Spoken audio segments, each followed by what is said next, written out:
Pour aller plus loin, nous retrouvons Richard Verly de Blick.fr. Bonjour Richard. Bonjour. Pas de surprise, cette chute du gouvernement Barnier était largement annoncée. La balle est maintenant dans le camp d'Emmanuel Macron qui va devoir en choisir un autre. Et il devra aller très vite, Richard.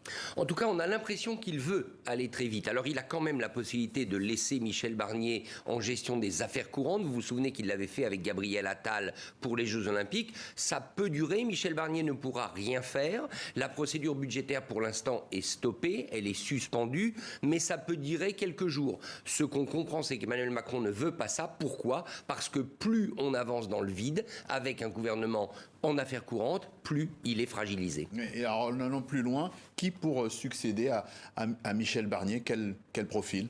Mais c'est simple, il y a deux chemins possibles. Et en plus, celui du gouvernement technique, c'est-à-dire mettre des hauts fonctionnaires pour gérer éventuellement la reconduction du budget 2024.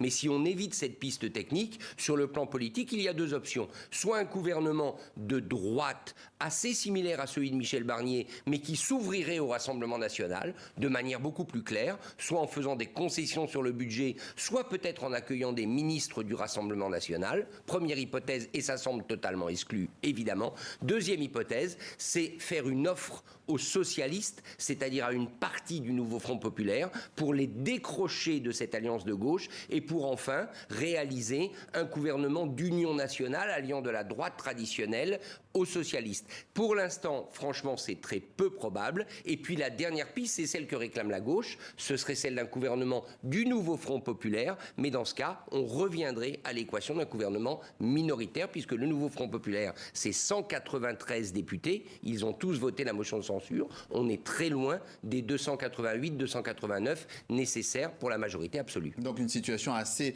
inextricable. Le quotidien espagnol El País dit pourtant que le président français est coupable, selon lui, d'avoir ignoré le résultat des législatives de cet été. Donc l'hypothèse de gauche, est-ce qu'elle peut finalement indéfiniment être totalement ignorée ? Non, Emmanuel Macron n'aurait pas dû l'ignorer. Il aurait dû se comporter comme on le fait dans tout pays parlementaire. Or la France l'est devenue de fait. Il aurait dû d'abord se tourner vers la coalition vainqueur du scrutin, même si c'est de justesse, c'est le nouveau Front populaire, et voir ce qu'elle pouvait proposer en termes d'alliance afin de réunir une majorité. La difficulté, c'est que s'il le fait maintenant, il le fait dans un contexte qui est considérablement dégradé, avec un Rassemblement national qui a clairement montré qu'il est prêt à faire tomber tout gouvernement qui ne tiendrait pas compte de ses exigences. Donc peut-être Emmanuel Macron peut-il tenter ce pari, mais ce pari-là, il est encore plus difficile maintenant qu'il ne l'était il y a 4 mois au moment du résultat des législatives. Alors côté Parlement, on en a parlé, côté Élysée maintenant.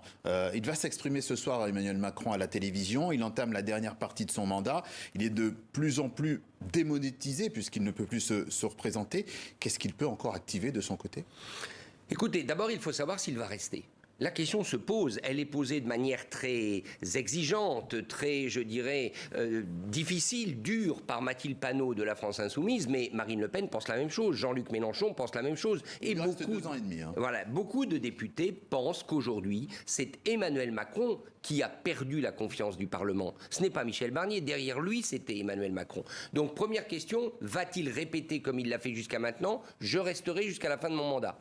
Deuxième question, s'il reste, pourquoi faire ? Et avec qui ? On vient d'en parler. Et la grande difficulté, c'est que il n'y a peut-être pas non plus beaucoup de candidats pour être Premier ministre d'Emmanuel Macron. Qui aujourd'hui veut aller secourir un président qui est d'une manière ou d'une autre sur la sellette, avec une impopularité record et l'impossibilité de se représenter pour un 3e mandat, plus l'impossibilité de dissoudre l'Assemblée nationale avant juillet 2025. Ça fait beaucoup. Emmanuel Macron, il est plus que le dos au mur, il est littéralement au bord du précipice. Précision, analyse de Richard Verly de Blick.fr. Merci à vous.